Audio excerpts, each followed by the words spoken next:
पहाड़ों में कुदरत का कहर जरूर कम हुआ है, लेकिन मैदानी इलाकों में तबाही के निशान मिटे नहीं हैं। यमुना नदी का तेज बहाव बीबीपुर गांव के करीब है। ऐसे में ग्रामीणों के साथ किसानों की चिंता भी बढ़ गई है।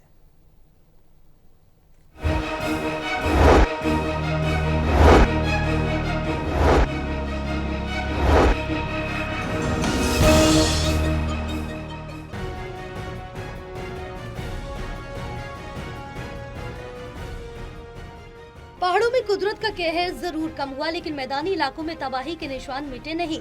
यमुना नदी का तेज बहाव बीबीपुर गांव के करीब है। ऐसे में ग्रामीणों के साथ किसानों की चिंता भी बढ़ गई है। भूमि कटाव से करीब 20 से 25 एकड़ जमीन किसानों की यमुना नदी निगल चुकी है। किसानों का सहारा देने के लिए अब भारतीय किसान यूनियन के नेता भी मैदान पर किसानों के दर्द को कम करने के लिए पहुँच रहे हैं।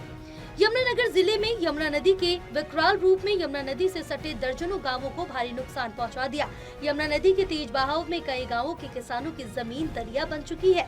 यमुना नदी के इस रौद्र रूप को देखकर कई गांव के लोगों को अभी भी रात में नींद नहीं आ रही। उनकी परेशानी इसलिए भी दोगुनी हो गई है कि अगर हथनीकुंड बैराज से पानी डाइवर्ट किया गया तो आने वाले वक्त में भूमि कटाव से यमुना का पानी गाँव में भी घुस सकता है। किसानों की आवाज को मुखर करने के लिए अब किसान नेता धरातल पर उतर आए। भारतीय किसान यूनियन चढ़ोनी ग्रुप के जिला प्रधान संजू गुदियाना बीबीपुर गांव में प्रभावित किसानों से मिले।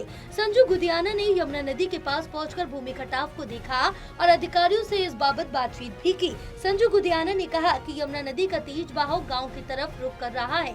किसानों के पेड़ उखड़कर नदी में समा रहे। उन्होंने कहा कि सदियों से किसानों की जमीन नदियां निगल रही है, लेकिन सरकार कोई ठोस कदम नहीं उठाती। उन्होंने सरकार को सुझाव दिया और कहा कि यमुना नदी से सटे गाँव की जमीन को अगर सरकार अधिग्रहण कर ले तो उसे सरकार यमुना नदी के तटों को पक्का कर सकती है, जिससे न किसान बर्बाद होगा न ही ग्रामीणों की परेशानी बढ़ेगी। उन्होंने कहा कि सरकार को जल्द कोई ठोस पॉलिसी लाकर धरातल पर उतारनी चाहिए, जिससे लोग प्रभावित होने से बच सके। हमने देखा कि गांव की तरफ रुख कर दिया है। यमुना ने कटाव शुरू हो गया है। कई किसान भाइयों की जो है जमीन इसमें चली गई है। बड़े बड़े पेड़ थे वो बह गए हैं। तो आज यहाँ पर देखने के लिए आए थे। मौके पर नहर विभाग के विनोद कुमार एक्शन साहब यहाँ थे। उनको हमने तुरंत कहा है कि तुरंत यहाँ पर अभी पानी कम है और मौसम भी ठीक है, यहाँ पर ठोकरें लगा दी जाए, यहाँ पर कट्टे भर के मिट्टी के वो लगा दिए जाएं, क्योंकि जिससे आगे अगर ज्यादा पानी आए तो गांव की तरफ कटाव ना हो। तो हम प्रशासन से भी कहना चाहेंगे और सरकारों से भी कहना चाहेंगे, ये सदियों से जब से चली आ रही है, कोई भी नहर है, नदी है, वो हर साल उसमें बढ़ के कांड तबाही मचती है। कि सरकार इसकी जमीन जो इसके अंदर है, जो किसानों की जमीन है, उसको रिक्वायर कर ले, रिक्वायर करके इसको ढूंगा कर ले, ढूंगा करके और इसकी जो साइडें हैं इनको पक्का कर ले। सरकार कुछ भी कर सकती है। तो हर साल बाढ़ आने से अगर थोड़ा थोड़ा हर साल कुछ किलोमीटर का एरिया करेंगे तो अब तक ये पक्की हो जानी चाहिए थी, जिससे तबाही नहीं होनी थी।